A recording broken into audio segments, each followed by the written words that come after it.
Good morning from Panhandle Outdoors, America's only daily outdoor TV show. Your source for fishing, hunting, and information for folks who enjoy the great outdoors. Now sit back, relax. It's Panhandle Outdoors. Good morning, folks. Welcome to Panhandle Outdoors. I'm Winston Chester. I'm so glad you're with us this morning. A special treat today. But let's first get started with our weather, brought to us by Gulf Coast Air Conditioning, Drew Pollard and the hard-working crew. Looking at today's high is only going to get up to 56 and low as low as 32 in some of the areas here in the Florida Panhandle. So we've got a little bit of a chill coming. So get those fire logs dried out from all that rain yesterday and get that fire started. Water temperature is right now at 62 at the end of the pier. Take a look at our river readings. The Apalachicola Bluntstown this morning is reading a 14.8. We're around to 15 feet. That's what we're seeing on the Apalachicola, high 15-foot reading. The Choctawhatchee at Caryville, and you know what it's doing? It got up there last night, but it's going to level off. It's leveled off. It's right at 9 foot this morning, so it's going to be leveling off, and hopefully we'll get it dropping pretty quick.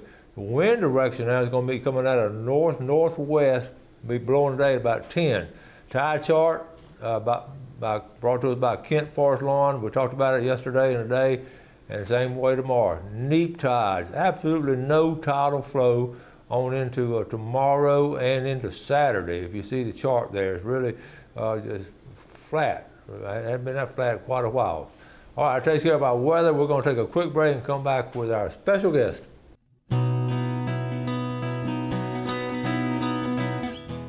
Okay, welcome back, folks, and welcome to our special guest today, Bobby Smith. Welcome back. Good morning, Coach. Bass fisherman extraordinaire. Now we talk about that, and we recently went on a trip. Bobby's on the show way back when he caught bass number, I think, 45,000. And he has his journal here and his pictures. We're going to talk about all kind of bass fishing. But recently he'd called me and said, Winston, I'm getting close to what number? We were 7 fish away from 57,000. For 57,000, and we were going to look at the situation, and in fact, he stopped fishing that day, so he wouldn't catch 57,000, so he wanted me to go and video it, and it happened to be that Mason was in town with us, and so Mason got to go with us, and we had a special day. And this is legendary, folks, and we know it's number 57,000 because how long have you been recording all this?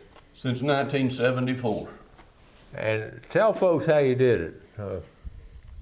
I saw an interview in the Bassmaster magazine with Bill Dance, and someone asked him the question, what advice would you give a beginning fisherman to improve his fishing success? Mm-hmm. He said, no question about it, create you a daily logbook and come in, write it down, where you went, when, where you went, what you caught them on, maybe a little something about the weather, the water conditions, what made it good or what made it bad. Mm-hmm. And over a period of years, he said, this will establish a seasonal pattern for you. And you will know where to look for fish in the pre-spawn and the spawn and the post-spawn and the cold of winter. And it just eliminates a lot of guesswork. Yeah. And if you write it down, it helps you remember it. If you forget it, go back and look it up. And I've been friends with Bobby for a long time. I've known about this, and it's just amazing watching how this has happened over the years and all. And you did pick up some patterns, didn't you? Oh yeah, a lot of them. you know that was great advice. But what was more great is you actually took it to heart and you started doing it. And you fish? Well, let's let people. You fish in general Panhandle area, the lakes and the ponds and the rivers. Mostly now. I used to travel all over the southeast. But yeah. I'm 70 years old now. As I told some people, I'm not quite as mad at them as I used to be. We're going to talk. I stay within 100 miles of home most of the time. So mostly fishing here in the area, in rivers, creeks, and ponds, and lakes, and all. So it doesn't matter to you as long as it's somewhere to bite somewhere. As long as I'm casting. Yeah. I had that old head cold stuff, and I didn't get to go for 13 days the other day. Yeah. And I was in need of a trip. You started getting shakes or something. But I went off and went and caught 48 bass, and it really settled me down. Okay, so what we're going to get ready, we're going to set this video up. We're going to take a break. We're going to set the video up, come back and show the video, and then we're going to talk about his the logbook and all kinds of things he's done. This is truly, I'm probably going to overuse this word, this is truly a legendary man here as far as what he has done with bass fishing here in Florida. So let's take a break and we'll be right back.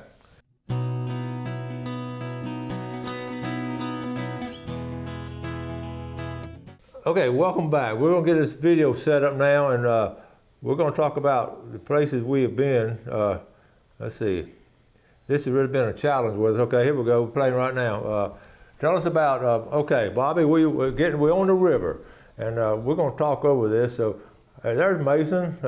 He was happy to meet Bobby, and he really thinks Bobby. He thinks the sun rises and sets with you. So good trip. All right. So tell us what you're doing here. We're just moving around. Well, we punted here. We went down there to catch spotted bass that I thought would be fast and furious, and we'd get those 7 in a heartbeat.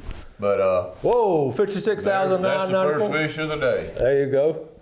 We needed to catch 7 to make this video, and that was the first one of the day. But that was about the 4th stop of the day. The spotted bass had not showed up yet. They have now. 2 weeks has made a big difference. I thought it'd been cold enough to get them there. Now you can see the warm weather gear I'm wearing there. Oh yeah, it was cold that day. They're usually there every time it turns cold, but so I had to back up and punt and go to look for largemouths, and I hadn't been on that section of the river in about 3 months. So it was definitely just change game plan. Well, this brought out the fishing. Your fishing knowledge and fishing skills really came through on this day because it was a tough day. And Mason was just sitting there watching, and he asked if he could borrow a pole. And we got him with a cast or two, but we're going to show when you catch, isn't that beautiful there? When you catch a fish, tell us that you clip the tail. Tell us about that. That's something I started doing just so I would recognize a fish if I had caught him before. Mm-hmm. And so I clip a little notch at the top of their tail, similar to what Chris Paxton, the biologist, does when he shocks them out there. Okay. I've been with him on the shock boat, and he takes a bigger chunk than I do. I just take a little notch. So y'all do it the same way then? I didn't know Chris did it. He did it with scissors. He just cut a whole corner off. I just take little cutters and cut just a little notch right out of the very end of the tail. And it'll grow back in about a year. But sometimes I like to know if I have caught that fish before or not. 56,996. We're getting close. That's 3 for the day. We got to have 4 more. Okay, so we're moving around. We moved a couple of. There's that clip. The little notch I'm clipping, and that way if I catch him the next tournament, I'll know which one that I put back there. All right. There's one more. Now this is tough fishing this day. It was tough. It was right behind the cold front. You can see the bluebird skies and. Yeah. It's warming up some. I've shed that big coat. I fish a lot better without that heavy coat on. 997. But we need 3 more. We're getting close. We're still just hunting and pecking, one here and one there. They don't always come real fast, especially up in that section of the river. What are we fishing with? That's one of my favorite lures, the old Rebel Super R. They hadn't made it since back in the 80s, but I've still got about 80 of them. How many you have? Around 80 of them, probably. Mason really gotten into bass fishing. You helped him out a lot, give him some good pointers and everything. And they live on a little lake up there, and he couldn't wait to get home and tell his buddies about you. Hey, I'm serious. They want to get your autograph, he said. But we were moving around in different parts of the river, and so. There's a little better fish. Yep. That one barely hooked, but that's the way you catch most of your fish. In the wintertime on a crankbait, he'll be on that rear hook. They don't hit it hard. They just ease up behind it, mouth it, and about 8 times out of 10, you'll catch him on that tail end hook. In the winter, their bars come out on the side. That's what you're talking about, the bars. Real pretty. Yeah. That's cool. Anyway, that was maybe a 3-pound fish, 2.5, 3 pounds. I think that was the best one we caught that day, but like I say, it was a tough day, and we were only there for a short trip. So, all right. There we go. Here comes. That was $9.99. $9.99. One more to go. I was sure hoping he'd be a good one, but it winds up being a little dink. We laughed about this. You can't time that. So we're gonna let Mason catch one. I think. Did he catch one here? Yeah, he caught a couple. He caught 2 right there. I think he only got 1 of them on this video, but he did catch 2 right there. I think he caught 3 altogether. But there's one of them. He's ready for the Bass Pro Circuit now, I think. Well, that's one fun thing about fishing. Just get out there and He caught him on one of my Super R's too, just in a different color. that was the same lure. Just a different color. He was looking at what he was asking you and looking at what you were catching with, and that's what you do. That's how you learn by asking questions and all. And he's tickled. Isn't this what teenagers do? They're gonna take a picture. They're gonna take a picture. So his buddies knew about it right then up there in Tupelo. They knew that he'd already told them about it. They started texting each other. All right, there, look at there. That was funny. He's learning to release them. They release all theirs too, like you taught them. All right, here we go now. Here it comes. Here it comes. Number 57,000, and he's gonna be a little 11 or 12 inch. There he is. Look at his hook right there. There it is. Drum roll. Boom, boom. 57,000 documented bass caught by Bobby Smith right there. Wow. And we were there to witness it and to video it, and look at there. There's your mark on it. We wanted an 8-pounder, but like you couldn't time it, could you? But we're out there on the river, and here we're just talking about doing a recap and We everything. loaded up and left before Yeah. lunch. We'd have caught some more fish, if we've been fishing all day. Yeah. But we did what we came to do. Okay. And Mason gave you a fist bump and all, and congratulations. Thank you, sir. Not many folks have done that. I hope I can live to hit about 70, 75,000 before I hang up my rod. We're going to be there, and we're going to video. I think every time you hit 1,000, like next will be 58,000. Let me know if you're close by. You fished since this has come out. I mean, since we did this a couple weeks ago, and that was a tough day. We knew that. Oh yeah. And then tell us about your buddy going by the same spots and everything, and what happened. Well, the spots weren't there, so we had to go hunt largemouth, and I did not know where any were because I had not been up there in over 2 months. But since then, I've been going down to the lower end of the river, and that's where the fish are much more plentiful. You're not as likely to catch an 8 or 9 pounder down there, but in the 5 days I've fished since this video was made between Christmas and New Year's. Since then, I've been 5 days, and I've caught an even 200. Even 200.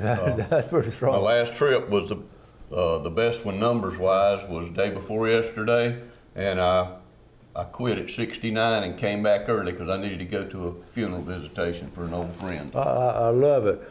But let's go back to when you first started, and it's a great story about the catch and release. You were one of the very first persons here in this part of the state or this part of the country to actually do the catch and release. They were laughing at you at first, one back in the day. Oh, absolutely. Tell us what. As far to best of my knowledge, I was the first tournament angler that ever voluntarily walked back down and put his fish back in the water and let them swim off. Yeah. For about the first 4 years I tournament fished, you brought them in the dip net, on stringers. Some of the boats didn't even have a decent live well. Yeah. And you weighed them in, put them in the cooler, took them home and filleted them. That's right.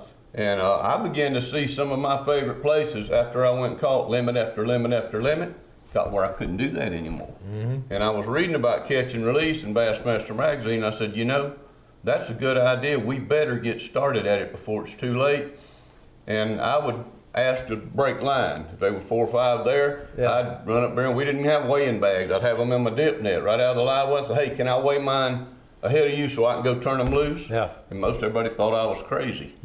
But the fishing has improved so much. I'm a firm believer. Wow. If catch and release hadn't caught on, you'd be wasting your time bass fishing nowadays. I believe that. You gave me some statistics. Okay, you started, and we're going to talk more about this journal. This is the second journal, but you started in 1974 and started doing it. Okay. Right. And then you said each year you didn't catch over 100. What's your figures for 91? Okay. All year long, 12 months. From 1974, it took me to 1991 to catch 1,000 in 1 year. 1,000. Okay. So all those years you hadn't caught 1,000 until 19, but you started catching. Always 700, 800, something like that, but never caught 1,000 until 1991. Took me to 2005 to ever catch 2,000. And what happened along the line, though, you talked a lot of all those other boys to catch and release, and everybody started doing it. It began to catch on. I got 3 or 4 followers to begin with. Yeah. And then it took me 5 years to get the bass clubs to vote it in as part of the tournament rules. Awesome. And fishing has been like that ever since. That's great. In 2005, I caught 2,000 a year for the first time, and now I don't even know that there's been a year since then that I hadn't caught at least 2,000 in a year. Isn't that amazing, folks? Usually the other way around, you catch them all, then you don't catch any, but now, look at how many he's catching now. We're going to take our final break. We'll be right back with Bobby. Okay, welcome back. So we're a legendary bass fisherman. You can see why. Bobby Smith. Let's take a quick look at our fishing game times today, brought to us by Blue Water Outriggers in Port St. Joe. Our time, we're looking at 2:58 to 4:58 this morning, 3:21 to 5:21 this afternoon. Let's quickly talk about the journal, but before we talk about it, you've run out of room and you can't find any more of these. I have filled this one up. Now every page, and as you can see how many pages are in that thing, and I think I can put 30 days worth of fishing on each page. Okay, I took a picture. Here's one picture of what's on each page. This is a picture of it, and this is incredible. You can see myself and Bill Neal, whoever he fished with, and the day. That's 2012, and then all these notes off to the right. Okay, here, and then his slow all day, AM, PM, the size of the bass, 2 pounds, 3 pounds, that, and myself fishing, and that's the detail Bobby's gone in this. I mean, it's something else. But if y'all know where you can get another journal made like this, because right now you're doing loose leaf, right? Yeah, I had to go to a loose leaf. I could not find another one like this, so this past year I've done on a loose leaf, but it's not near as durable. This one's been around since '83, and it was old when I started it. And that's the second one. My wife gave it to me. That was the second one. I filled up a small one. I didn't know I was going to do it this many years, but anyway, if anybody knows where you can buy one of these big ledgers, I sure wish you'd let me know. But we need to let them know that. Anyway. Okay, real quick, he brought some pictures. Goodness gracious, I mean, I've been to his house. He's got a room, and you got to build a house for all your fishing stuff. I mean, all right, look at these pictures real quick. These are some of the big ones just recently caught, right? Yes, sir. I mean, that one. Those two on the bottom right there were 2 over 9 pounds, and we fished both of those areas the day we were there. Okay, folks, go back to the video. We fished those same areas and caught those little ones, but he went back later and these were caught. He was caught. One of them caught. Actually, one of them was in the cold weather last year, February of last year. Same spot. And the other one was October of this year. Wow. And let's see. Let me see. We got one more picture. That's my grandson and I. That's the spotted bass that we were supposed to catch, but they weren't there yet. The picture to the left there is a blow up. Those are beautiful fish. You catch them mainly in the wintertime. They stage up before they go into spawn. And when they're there, they're in big schools, and you can just catch them and catch them. That's some big Lake Seminole bass, spinnerbait fish. But what this book does, it'll establish those seasonal patterns for you. If you hadn't been to a place in a long time, go back and look and see what you did there during that month 3 or 4 years ago, several years ago. And it gives you a starting place. We really want to get the word. All our young people are doing it. Do like Bobby and get started on it, and you can you can have such more enjoyment because you're looking at your record and then doing successful things again. One time, the best example I can think of is I spent 9 months in 1980 working in Punta Gorda, Florida. Didn't get to fish up here for 9 months. My tour ended. I came home, didn't realize it till about Wednesday, but there was a tournament that weekend at Howard's Creek. I called the tournament director to see if they were full. He said, yeah, we're full. Everybody's paired up, but we'll let you fish. You'll be the last boat, fish by yourself. And I've always said a lot of times, nobody around here would tell me where to catch a fish if my family was starving to death. So I went straight back to the book, looked for 3 years back. 3 years in a row, there was 2 creeks on the lower end of the river that had been producing on 2 different baits, one in each creek. Took that, went straight down there, caught 21 pounds and won the tournament right out of the book. I hadn't fished in 9 months up here. Hadn't been here 9 months. 21 pounds, that's a heck of a catch right there. But you got so many stories like that. We could do over and over again. We'd do stories and all. But what a commendable thing you have done. The catch and release. And you told me the other day when we were fishing that the future looks bright. It sure does. I've never seen as many numbers of fish on the Apalachicola River as there are right now. Isn't that something? I've had 200 fish days this year. You're kidding. Caught 100 in one day, 94 in a day, 86 in a day. It's not that unusual anymore. A lot of them are pound, pound and a quarter, pound and a half, a few 2-pounders, a few 3s, and occasionally a big one. Yeah. But if they get grown, if we don't have another natural disaster like a big hurricane come in and wipe them out, the next 3 to 4 years, I think we're going to see things like we've never seen before. That's awesome news. Is that some great outdoor news or what? I know on your boat, I've been on your boat several times, you've got a collection of rod and reels. You've got different and all, and you leader, real quick, how do you do your leader? Just quick tackle tip or something. What would you tell people what to do in general? I match the retrieve of the reel to what kind of bait I'm throwing. Okay. A lot of people are going to these 7.5 and 8.0 ratioed reels. Most of my reels are anywhere from 3.8 to 6.4.